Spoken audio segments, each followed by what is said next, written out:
You're watching Dante's Boxing Nation. Dante's Boxing Nation, what's going on, guys? You know, being a full-time journalist, you guys are going to sometimes see me do interviews with people that I totally disagree with.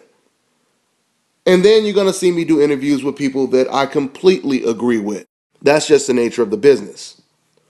Well, the other day, Bernard Hopkins, he did an interview with FightHype.com. And he broke down the Mayweather-Pacquiao fight completely.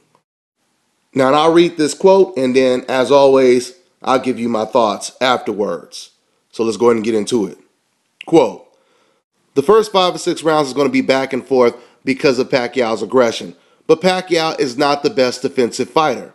Mayweather is going to sharpshoot, and not only is Mayweather going to fight back when he needs to, but after the 6th round, it's done."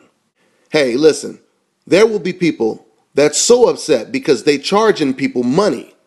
They are going to be so upset because in the second half, it somehow turned into such easy work that they are going to feel like there was some type of corruption or foul play or pollution in the air.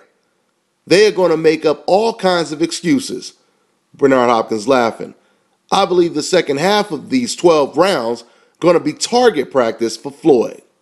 And it's going to be a situation where, is he putting on a show just so people can get their money's worth? Or is it really that easy? That's my bold statement, and I stick by it. Now let's wait 8 to 9 weeks and see what happens. End quote. Like I told you at the beginning of this video, sometimes I agree with these boxers' assessment, and sometimes I totally disagree. Well, let's just say this is one of those situations where I totally agree with Bernard Hopkins. If you guys have been watching my videos, you know I've been pretty much saying the same things that Bhop just said in this interview. Now, one thing Bernard talked about outside of Floyd Mayweather dominating Manny Pacquiao after 6 rounds, making it look very easy, is he talked about Floyd Mayweather giving the fans their money's worth. Now, this is one of those things I find interesting because, like I said, for years, the media and the mainstream casual fans, they have been calling Floyd Mayweather afraid. They've been saying that he's a coward, he's scared of Manny Pacquiao.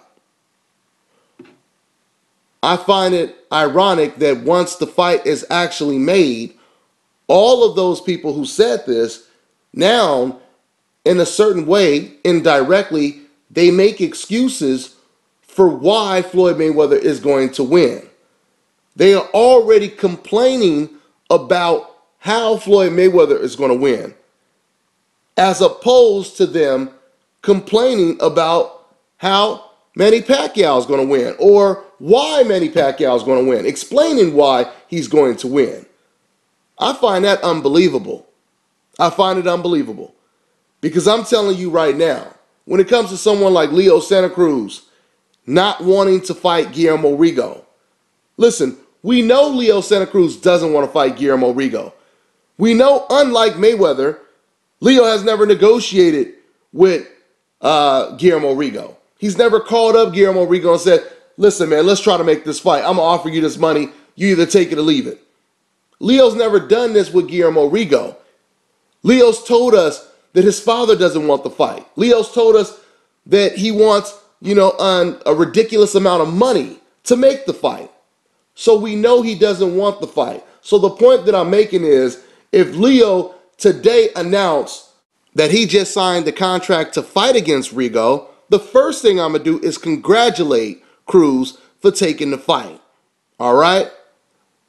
One thing I'm not going to do is make excuses why now I believe Cruz is going to beat Guillermo Rigo, right? You think I'm going to go for years talking about Leo Santa Cruz avoiding Rigo, and as soon as the fight is made, now I'm telling people, yeah, man, Leo Santa Cruz, he's going to win, but the only reason he's going to win is because he's going to try to come in the ring 20 pounds heavier. He's going to choose what gloves they're going to wear, and so on and so forth, right? I'm not going to do it. If Leo Santa Cruz were to sign the contract right now, I would say that that man just signed his boxing death certificate.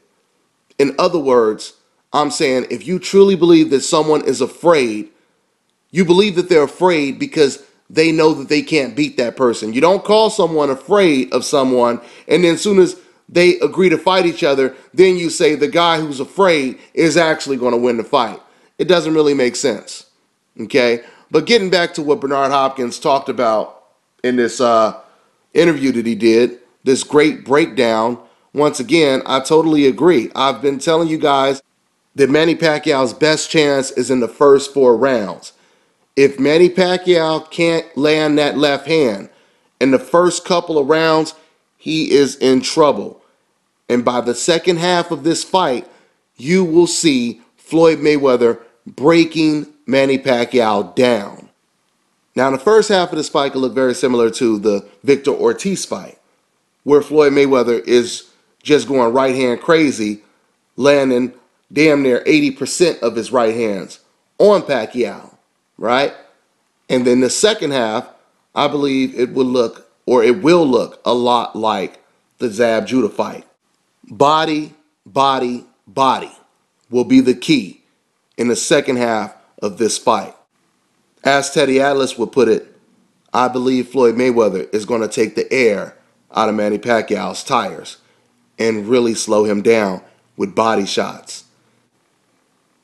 You guys might have seen the recent interview I did with Fareed Samad, who is a former teammate of Floyd Mayweather's when they were in the amateurs. He was an alternate on the Olympic team with Floyd Mayweather.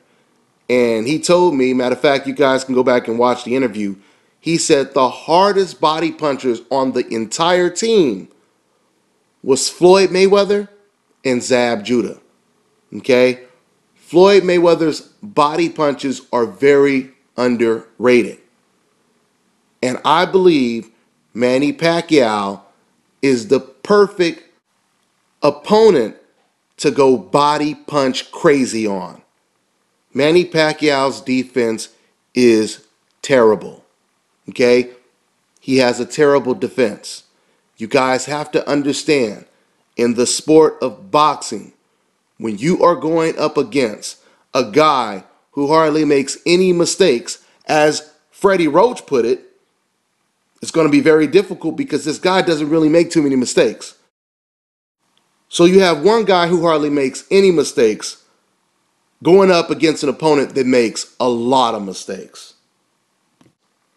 Logically, how do you think that situation will play out?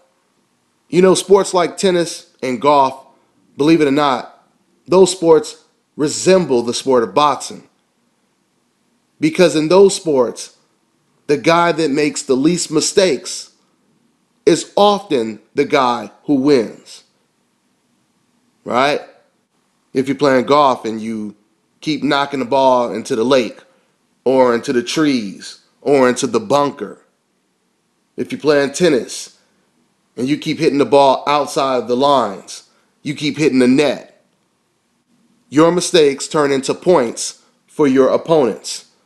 And this is pretty much how this fight is going to work. The guy that makes the least mistakes is going to win and benefit from his opponent making all of the mistakes. That's all I got for now. I'm on to the next one.